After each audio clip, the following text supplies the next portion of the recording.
প্রদান করার বিষয় আজি দৌলা হলার পর যে ধরনের দেখে তো আগুয়ায়নি যেটা আপনার সমবেত হয়েছে আর একটা কথা স্পষ্টভাবে প্রমাণ করে দিছে যে 2021 সালের অসহকারী নির্বাচনত আশরাফুল ইসলামক আপনারা বিপুল ভোটে নির্বাচিত করব।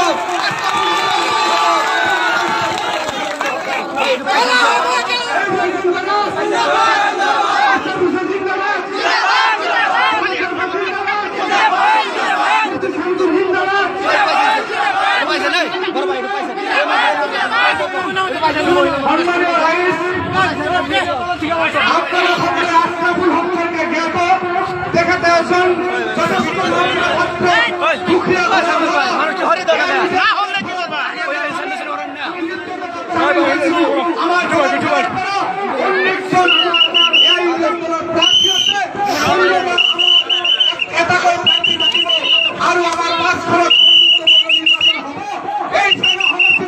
আমি বন্ধুত্বপূর্ণভাবে নির্বাচনে অবতীর্ণ হব। আশরাফুল হোসেন এই নিয়ন্ত্রণ ক্যান্ডিডেট বদরুদ্দিন আজমল সাহেব দিছে আপনারা তো ক্যান্ডিডেট এই আশরাফুল হোসেন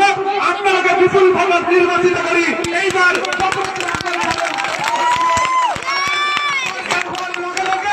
আশরাফুল হোসেনে এই সমষ্টির উন্নয়নমূলক কাম করিব এই বিশ্বাস আছে। বন্ধু সকল বিগত দিনত এই সমষ্টির পৰা 20 বছর এজন বিধায়কে পিছপথ থাকার বিগত আজিৰ দিনত এই শাখা সমষ্টির যি রাস্তা ঘাট উন্নয়ন সব স্তব্ধ করে পেলাইছে। সেই অকর্মণ্য বিধায়কক 2021 সালের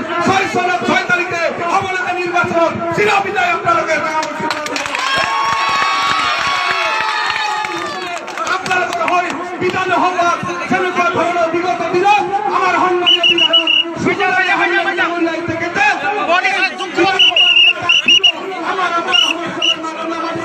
ইনশাআল্লাহ আশরাফুল হোসেনে তার প্রমাণ দিতে টেলিভিশনে কনফারেন্স করেছে দেখাতে কথা বুঝাই দিছে যে সেনা সমষ্টির সমস্যা নয় কোথায় অখরের মনোহর সমস্যা নয় আশরাফুল হোসেনে বিধান হওয়ার আপনারা তারা আমার কারণে মাঠ মাতিব এই বিশ্বাস এই ভরসা রাখি আশরাফুল হোসেনকে এই আপনারা পড়া প্রার্থিত্ব প্রদান করেছে। বদরুদ্দিন আজমল হুজুরের কারণে দোয়া করিব আশীর্বাদ করিব। বহুতে অপপ্রচার করেছে দেখেতে ঘুষখোর দেখেতে টাকা পয়সা খাইছে আশরাফুল হোসেন তার প্রমাণ এতিয়ালৈকে দেখেতে দলের কাছে করার কারণে 1 টাকা খরচ করবো লোক হওয়া নাই এনে কয়েকজন ব্যক্তিকে আমি আশা রাখি আপনারা আমি পরবর্তী সময় আমার এই সমষ্টির প্রতিটি সভা সমিতির আমার মানুহক আপনাদেরকে বুঝাও আর আশরাফুল হোসেনক নির্বাচিত করার কারণে মানুহৰ ঘরে ঘরে এইখিনি আহ্বান রাখি